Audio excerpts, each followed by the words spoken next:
Amén. Pero Hashem Yahweh. También agregué aquí al hermano de Brasil. Saludos, hermano. ¿Cómo está? ¿Todo bom? Todo bom. Feliz Shabbat. Feliz sábado. Shalom. Amén. Amén. Shalom, shalom. Bien, vamos a comenzar. Hoy día nos juntamos, recordemos que la clase pasada nosotros quedamos por estar estudiando el tema que tiene que ver con la reencarnación, con lo que tiene que ver con las vidas pasadas, ya que hay muchos testimonios de personas las cuales dicen que han vivido vidas pasadas, que han vivido en otros países, en otras latitudes, que tienen un recuerdo de haber tenido otros matrimonios o recuerdo de haber tenido otros trabajos, otros empleos. Y estas personas al tiempo, generalmente cuando son niños, manifiestan esta característica y dicen, claro, yo vivía por tal lado, por ejemplo, por Rusia. Al escuchar alguna música de Rusia, se le despierta una chispa y lo hace recordar que ellos vivían antes en Rusia, por ejemplo. O también otras personas que vivían en China o que murieron en un accidente. Todas estas cosas son las que estamos viendo a diario en diferentes documentales, en diferentes películas, radio, televisión. Todo el mundo te empieza a mostrar esto acerca de lo que son las vidas pasadas que uno pudo haber tenido. Pero, ¿de dónde se origina esta doctrina? Nosotros, para entender y comprender, tendríamos que ir a las Sagradas Escrituras, que realmente, si es que la Biblia a nosotros nos dice que las personas reencarnan cuando mueran. Y el primer texto que nosotros podemos ver es el que se encuentra en el libro de Génesis, Bereshit, el capítulo 2, en el verso 7. Estos 7 nos da el primer indicio de cómo nosotros llegamos acá a este planeta, cómo es que nacemos, existimos y vivimos por la misericordia del Padre. Génesis 2:7.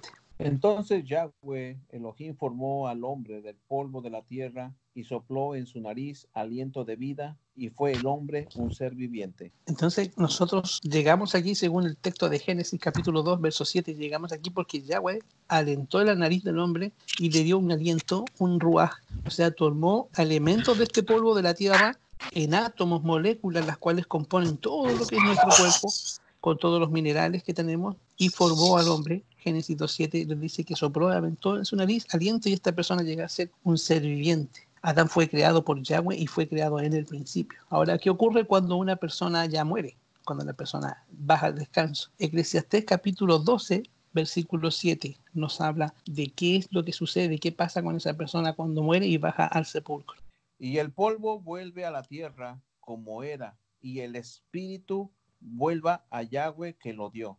Amén. Entonces, al morir, la persona baja a la sepultura, al sepulcro, al Sheol, que sería la palabra que significa sepultura. De la tierra son los elementos que componen este cuerpo. La última vez nosotros estuvimos hablando y dando a entender que las personas tienen la capacidad de resurrección entregada por el Padre cuando Él regrese los Shamaim, cuando venga en gloria y majestad. Ahora, ¿cómo nosotros podemos ver que existe la resurrección? Porque nosotros cuando vemos una semilla, un frijol en este caso, una habichuela, no son plantas, son semillas las cuales están completamente muertas, no hay vida en estas semillas. Pero mágicamente cuando son tocadas por alguna molécula de agua, comienza la vida, comienza a haber un proceso químico dentro de esta semilla y comienza a salir un brote que después dan a una tremenda planta, una planta grandota, un árbol. En ese proceso de resurrección, nosotros cuando comemos vegetales estamos comiendo resurrección. Por eso nuestra dieta siempre va inclinada más a ser vegetarianos, que es la dieta original que el Padre nos dio. Y luego que nosotros muramos, vamos al sepulcro y nuevamente el proceso. A este proceso en el hinduismo le han llamado la rueda de samsara, que es una rueda interminable. Pero la Escritura a nosotros nos dice que tanto los espíritus de los justos como los impíos regresarán al Padre en este caso, y el cuerpo regresará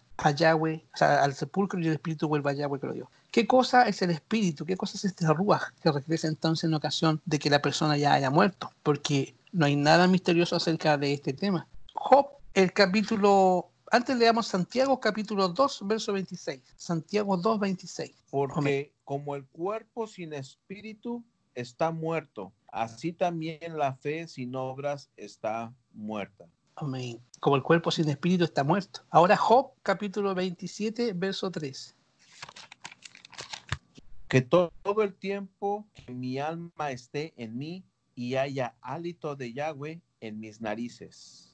Que el espíritu que vuelva a Yahweh en ocasión de la muerte es el hálito, es el aliento de vida. En ninguna parte de las escrituras se le dice al espíritu o se le atribuye una vida individual o una vida con sentido propio después de que la persona muere. No es más que el aliento de vida el que regresa al Padre. Ahora, ¿qué es lo que es el alma? Génesis 2:7, hermano. Elohim formó al hombre del polvo de la tierra y sopló en su nariz aliento de vida, y fue el hombre un ser viviente. Un alma es un ser vivo un alma siempre es la combinación de dos cosas, cuerpo, o como el hálito. El alma no puede existir a menos que el cuerpo y el hálito de vida estén unidos, se combinen, se produzca esta combinación. De manera que la palabra de Yahweh enseña que nosotros somos almas vivientes. Entonces, cuando se mezcla el aliento de vida con el ruaj del Padre, se produce un alma viviente. Estas 4 personas son 4 almas, o estas 2 personas son 2 almas, o estas 15 personas que se reunieron son 15 almas. Es la expresión que se usa generalmente.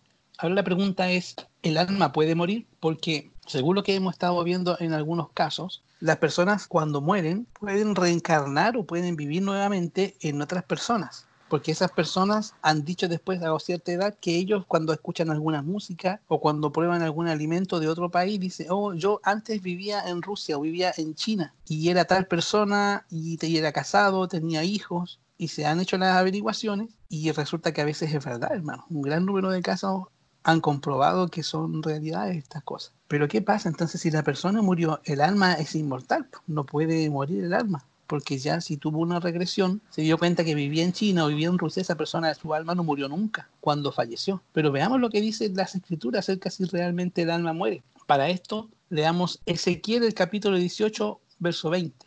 Ezequiel 18, 20. Dice, el alma que pecare, esa morirá. El Hijo no llevará el pecado del Padre, ni el Padre llevará el pecado del Hijo.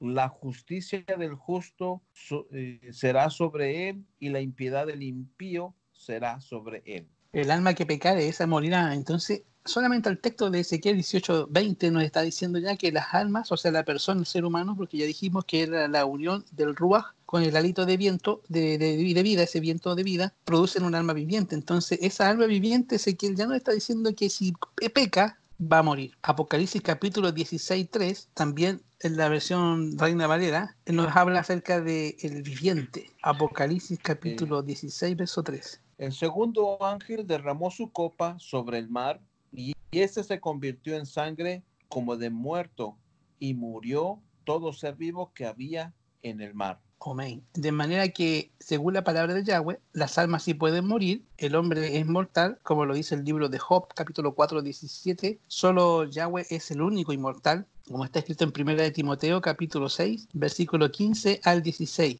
1 de Timoteo 6, 15 al 16. La cual a su tiempo mostrará el bienaventurado y todo solo soberano, Rey de reyes y Señor de señores, el único que tiene inmortalidad, que habita en luz inaccesible, a quien ninguno de los hombres ha visto ni puede ver, el cual sea la honra y el imperio sempiterno. Amén.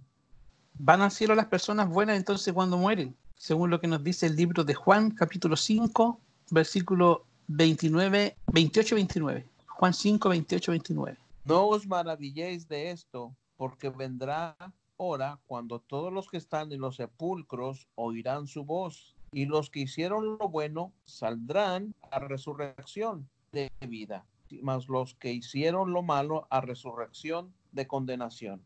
Hechos, el capítulo 2, verso 29 al 34. Hechos 2, 29 al 34.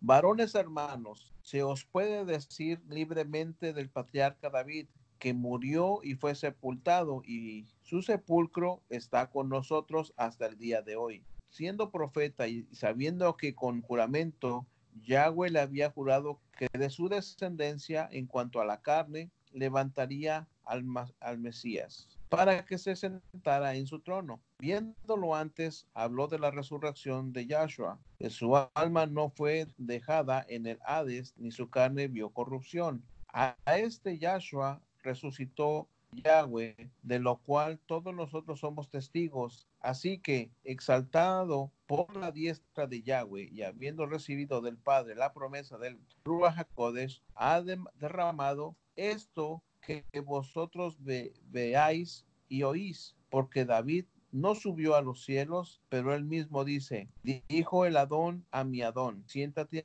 a mi diestra. Como hemos podido ver estos textos, la gente no va al cielo ni al infierno cuando muere, va a la sepultura, va a la tumba, va a esperar el día de la resurrección. Ahora, ¿cuánto saben estas personas acerca de la muerte? ¿Cuándo sabe uno? ¿Cuándo comprende que está realmente muerto? O sea, ¿cuándo es esto? Esto nos dice claramente el libro de Eclesiastés, capítulo 9, versículos 5 y 6. Eclesiastés 9, 5 y 6. Porque los que viven saben que han de morir, pero los muertos nada saben ni tienen más paga, porque su memoria es puesta en olvido. También su amor y su oído y su odio y su envidia fenecieron ya, y nunca más tendrán parte en todo lo que se hace debajo del sol. Amén. Y el texto de Salmo, que es lapidante, ya con este texto, yo creo que queda bien claro. Salmo 115, verso 17. No alabarán los muertos allá, ni cuantos descienden al silencio. Entonces las escrituras nos dicen claramente, y Yahweh nos dice claramente, de que los muertos nada saben, de que están en un estado de quietud, en un estado de dormido, en un estado de sueño. Estas personas no podrían levantarse ni podrían tener conciencia de lo que se está haciendo debajo del sol, como lo dice Eclesiastés 9:5. Pero ahora, ¿qué pasa con esto? ¿Cuándo se origina esto de la meditación trascendental, que entran en un trance, producto de un psicólogo o un psíquico, y los hace recordar vidas pasadas que las personas estuvieron viviendo? Esto precisamente, hermanos, tiene su mayor apogeo en el año 1948, con la familia Fox, cuando llega a un pueblo que llamada Hills Valley, en la ciudad de Nueva York. Estas niñas aburridas en la casa comenzaron a sentir ruidos extraños, comenzaron a sentir que algo pasaba en su casa. Se escuchaban ruidos de platos, se escuchaba que se cerraban puertas misteriosamente y comenzaban a hacer unos ruidos como toques, que al final los espiritistas en estos tiempos ya les llaman los rap. Curioso nombre, el rap. Así le dicen los espiritistas a este tipo de sonidos. En este caso, la Mary Fox sintió los toquidos y tocó también. Y ella dijo: tú, patas de cabra, haz lo que yo hago, ella dijo. Y continuó tocando y tocó 2 veces, 2 golpeteos más que le respondieron los 2 golpeteos. Y así se empezó a entretener, empezó a jugar con este tipo y creó un sistema de códigos con esta entidad, que después, viendo que los números, los golpes iban a producir letras, ya pusieron a hacer alfabeto y ya se comunicaban ya libremente. Y esta persona, esta entidad, le comenta de que él había vivido en esa casa, pero había sido sepultado en la pared del sótano de su casa. Posteriormente la policía después fue y, claro, justamente encontró el cadáver de un hombre que había sido sepultado en el sótano. Pero esto que sucedió en el año 1948, a finales del 1948, con la familia Fox, tiende por fin a abrir lo que es el portal nuevamente a lo que es el espiritismo moderno. Y esta forma en la cual las personas dicen que regresan a vidas pasadas, antiguas vidas de las cuales ellos vivieron, y pueden basar esa experiencia en un yo lo vi, yo estuve ahí, mis sentimientos, mi corazón me decían que yo pertenecía a tal dinastía o pertenecía a tal país, o yo llegué a ver hasta mis hijos que habían fallecido y ya no los recordaba. Y todas esas situaciones, hermanos, son las que se encarga el enemigo prácticamente, porque ya vimos que las personas no pueden salir su espíritu, su ruaj de su cuerpo, porque si se produce esa separación del cuerpo con el espíritu que Yahweh lo dio, la persona queda muerta enseguida, no puede caminar. Entonces no tienen la facultad los muertos de poder transportar su alma, cuando ya mueren, a una vida completamente diferente para realizar la purga por los errores que hayan cometido. Esto es también muy habitual en el hinduismo, cuando se crea esta doctrina de la reencarnación y luego llega a América, precisamente a Estados Unidos, llega bajo la orden de un monje, un gurú, ellos le llaman, de estos gurús de la nueva era, llamando Bhaktivedanta Srila Swami Prabhupada, ese era el nombre. Srila Prabhupada llega con la conciencia de Krishna y luego se instala también con esta conciencia en América, creando los centros Govindas, los centros de meditación trascendental y de comida vegetariana que se reparten en todos los lugares, se venden, ellos tienen una especie de negocio con eso, los cuales sostienen la vida del gurú. Y hermanos, desde que este se empezó a expandir, no hay programa de televisión, no hay medio de comunicación que no esté hablando de esto. Como nos decía nuestro hermano de Colombia, en Colombia existen muchos coaches y son de preparaciones ahora para este tipo de cosas, porque la mentira más grande fue hecha en el Edén cuando se dijo: no morirás, si comes de esta fruta no vas a morir, porque sabe que el día que tú peques, que tú comas de esta fruta, tus ojos se van a abrir conociendo el bien y el mal. O sea, lo que había conocido esta entidad llamada Satanás, que les había hecho caer en tentación y les quería mostrar lo que él había visto, que lo había llevado a la rebelión. Entonces, como estos textos son claros y tajantes, esas personas que dicen que han vivido vidas pasadas son personas que han tenido una manipulación cerebral por parte de Satanás. Satanás toma la información, recordemos que él nos conoce, ya lo estuvimos viendo que él conoce, que si nos pellizca aquí nos duele, que si nos toca acá nos gusta, nos conoce, ha estudiado al hombre por más de 6.000 años y sabe dónde puede hacer un asidero para imitarlo. Recordemos que del conflicto que se llevó a cabo los Chamaín, las 3/4 partes cayeron en la rebelión y serían, según los 7.000 millones de habitantes que tenemos, serían como el porcentaje matemático, como 175 demonios por cada ser humano. Esos 175 demonios por cada ser humano son los que transmiten la información. Ellos están copiando, están analizando los gestos, están gesticulando, están analizando también la forma de las reacciones que nosotros vamos a tener en ciertas ocasiones. Y bajo ese parámetro, todo ese estudio de cosas arroja un resultado y arroja una fórmula de cómo vive cada ser humano. Y en base a eso se producen las famosas regresiones, en las cuales estos espíritus te producen en una nebulosa como dimensional todo el sistema de imágenes en los cuales te lo están mandando a tu cerebro y la persona termina creyendo de que realmente vivió en China en una vida pasada o vivió en Estados Unidos y era un banquero o que era un doctor por África. Todas estas experiencias podríamos decir que se basan justamente en esto, en un engaño de Satanás, porque la Biblia es clara y nos dice que las personas no pueden salir, sus almas, su espíritu no puede salir del cuerpo a menos que vaya a la fuente original, que es el Padre. Como dice la Escritura, el espíritu vuelve al Padre que lo dio y el cuerpo vuelve a la tierra de donde vino. Amén. ¿Alguna pregunta hasta el momento, hermanos? Entonces, cuando nosotros podemos ver que la Biblia nos está dando los indicios de que las personas no se pueden reencarnar, ni pueden tampoco meterse en una vida y hacer una vida completamente nueva a la que ya se estaba llevando, no tiene las bases bíblicas, no están las pautas bíblicas, nosotros tendríamos que tomarlo como un engaño directamente de Satanás, aunque realmente nos estén diciendo, no, si yo viví por tal lado, si yo te juro que vivo por tal lado, es información que te están incluyendo dentro del cerebro, porque recordemos que nuestro cerebro está acondicionado de tal forma que se puede meter tanta información como la enciclopedia británica y nosotros no ocupamos nuestro cerebro al 100%, sino que nosotros ocupamos cierta parte del cerebro y la otra parte está ahí vacía, sin hacer absolutamente nada. Cuando llegue la glorificación vamos a ocupar esos lugares que no estamos ocupando nuestras capacidades cerebrales y ahí vamos a tener los sentidos mejorados, porque si hoy día nosotros podemos tener 5 sentidos, o algunas de las mujeres dicen que tienen 6, podemos tener muchos más cuando sea la glorificación y generalmente lo usamos y lo usamos medio mal.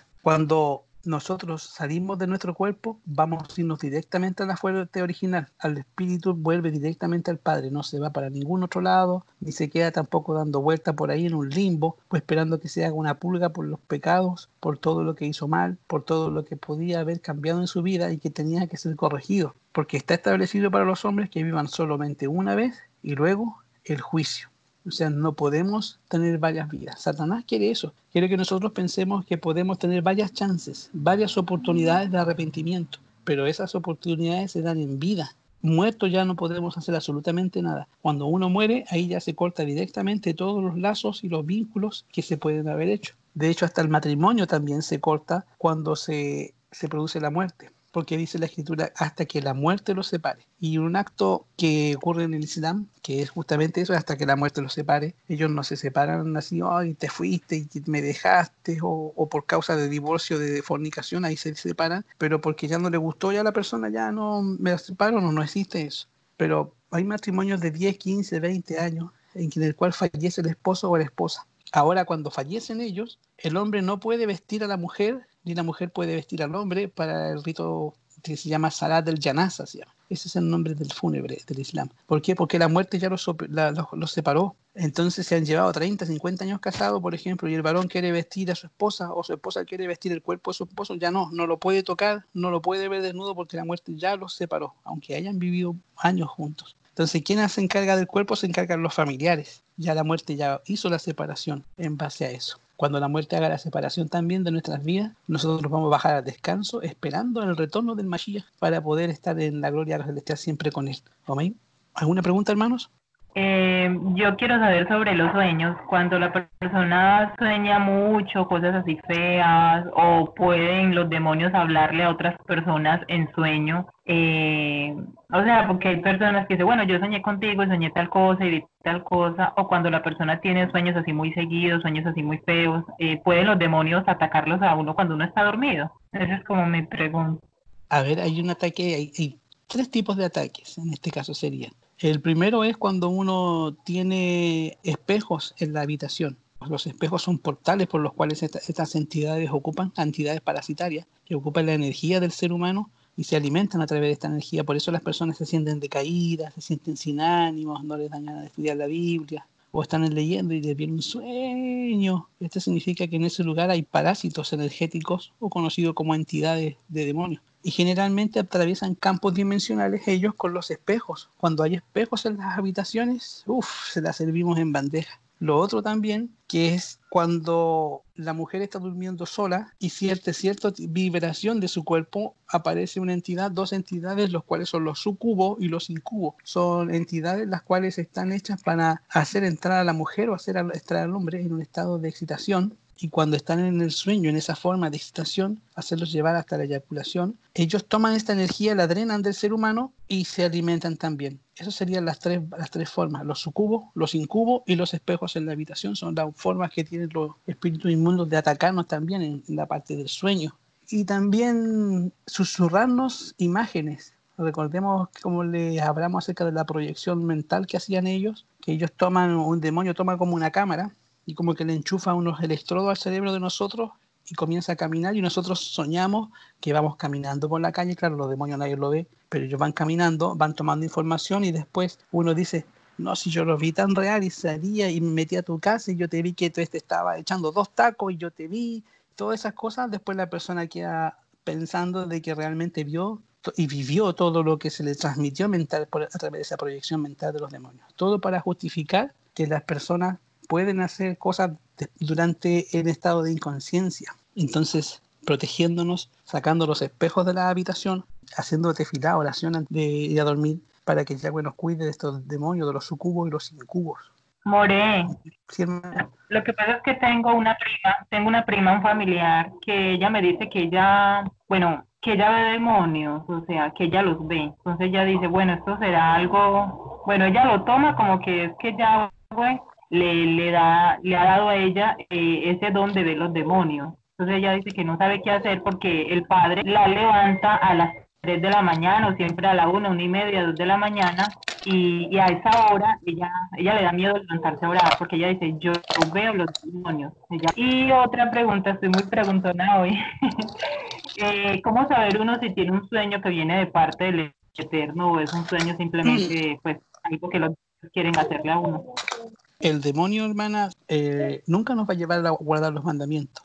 Nunca nos va a llevar a eso. Si el sueño que está teniendo la persona nos lleva a guardar los mandamientos, a edificación, es un sueño de Yahweh. Pero si nos lleva a cosas propias, a banales, no son de Yahweh generalmente esos sueños. O puede que uno tenga sueños de vivencias también. El tema de los sueños es bien complicadito porque hay varios ribetes en el tema de los sueños. Pero referente a la niña, de que ella puede ver los demonios y que Yahweh le dio esa facilidad, por lo que yo he estudiado, hermana, ese don está cortado, es un don restringido, que Satanás quiere que se active, pero se encuentra cerrado ese don de ver el mundo espiritual. ¿Por qué? Porque nosotros no necesitamos ver el mundo espiritual, porque ya sabemos, tenemos un escrito está referente a cómo funciona el mundo espiritual y quién lo gobierna. Entonces no hay edificación en que las personas estén viendo espíritus de demonio o fantasmas o poltergeist para edificación de alguna persona o edificación de masas de personas. No, yo entraría con cuidado ahí en ese tema, porque al parecer debe haber un intento de posesión demoníaca ahí en ese lado. Yo que usted me pongo a trabajar ya en esa casa, porque muchas gracias, More. No se puede, hermano. Si realmente ver el mundo espiritual, eso está vedado, es algo que quedó vedado para nosotros, no lo podemos ver. A más, hermano, a más, cuando tú ya empiezas a tener una consagración, empiezas a tener una vida ya diferente, tú puedes tener quizás por ahí un atisbo de ver que es como una silueta, que ves como un vapor de la tetera o de la olla, o ese vaporcito que sale, tú puedes ver que pasa por al lado tuyo, por ahí algo, más que eso tú podrías. Hasta ahí eso sería como ya la versión Terminator, la versión ninja de la visión espiritual, porque generalmente está vedado todo eso. O sentir de repente que tú estás en un lugar y tú sientes o estás con una persona y como que, ay, esa persona como que te produce una sensación súper extraña, te produce una sensación de incomodidad esa persona, sea hombre o sea mujer, y es porque, claro, el Ruach de Yahweh choca con esa persona que tiene espíritus de demonios. Eso más que nada es la forma de sentir que nosotros tenemos de cuando el mundo espiritual. Pero de verlos y tener una interacción de esa, como yo golpeo, doy unos golpes y me responden, ya eso pasa a ser simplemente porque el enemigo está interesado en instaurar una nueva creencia o una nueva forma de engaño, pero de ver el mundo espiritual está bien complicadito. Podría regalarle un póster, hermana, ella, una escritura, imprima una hoja en la cual tenga el Shema y se la pega en la pieza, aunque esté en hebreo. ¿Cómo? Usted imprime ahí una hojita con el Shema y le dice, mira, te traje un póster en hebreo para que tú lo pegues, o un cuadrito se lo pone ahí en la pieza. Ok, Amén. muchas gracias. Bien, hermano, si no hay ninguna otra pregunta. Buenas noches, Felicia. Chabón.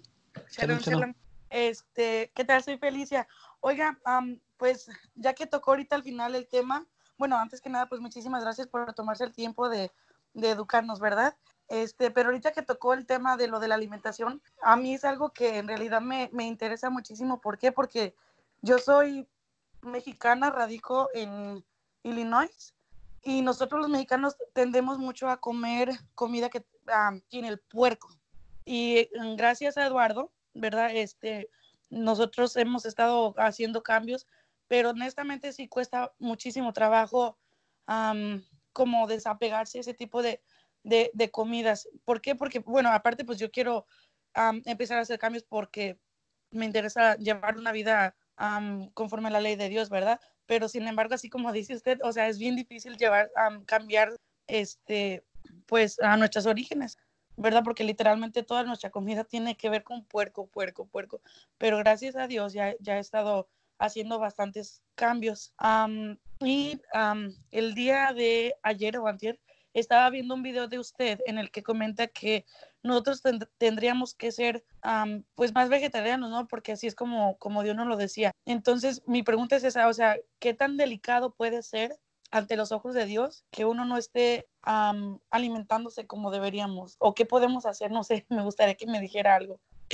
Bueno, nosotros estamos preparando con el More Eduardo y con el hermano Johanán de Colombia. Vamos a realizar un directo y justamente vamos a hablar acerca de este tema, acerca de por qué nosotros no debemos de comer cerdo, pero no tanto así por un tema de la escritura, ya que Yahweh lo manda. Está escrito en el libro de Levíticos, capítulo 11 en adelante, toda la lista de los alimentos que podemos comer. O sea, Él nos autoriza, nos dice que podamos comer. Y dentro de eso no está el cerdo.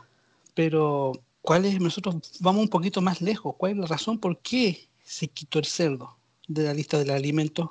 Y básicamente esto se quitó por el tema de que el cerdo, en este tiempo nosotros tenemos una mutación genética del cerdo. En Colombia también se come bastante chicharrón. Hay una bandeja, la bandeja paisa, creo que la bandeja paisa trae eso. Pero el cerdo que nosotros conocemos, creado por Yahweh, no era el cerdo que ustedes conocen. Él creó el jabalí. Y esto fue creado más o menos el año 1400, sí, por el 1493 más o menos, sí, 1493, se empezó a experimentar con este animal porque era una buena fuente de alimento y comenzaron a hacerse distintos, ¿cuánto se llama? Injertos genéticos. Tanto así que el cerdo hoy día tiene un 85% de cromosomas humanos, o sea, en compatibilidad con el ser humano, el cerdo tiene un 85% en compatibilidad.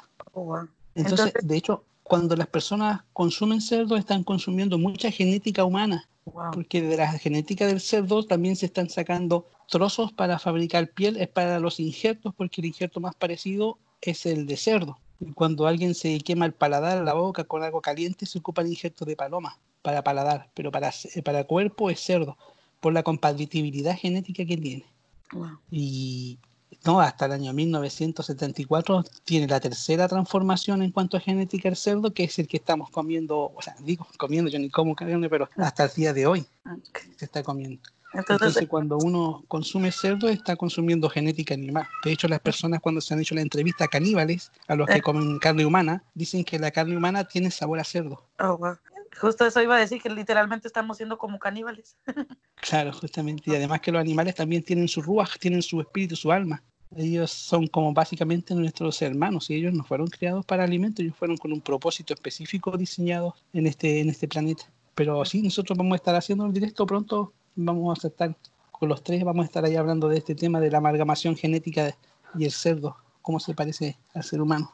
Muchísimas gracias, hermano. More, esto es un tema muy interesante. el tema sobre la alimentación. Por ejemplo, uno acá que come mucho también el pollo, la carne de res, porque pues ya nosotros lo del cerdo, pues ya lo evitamos.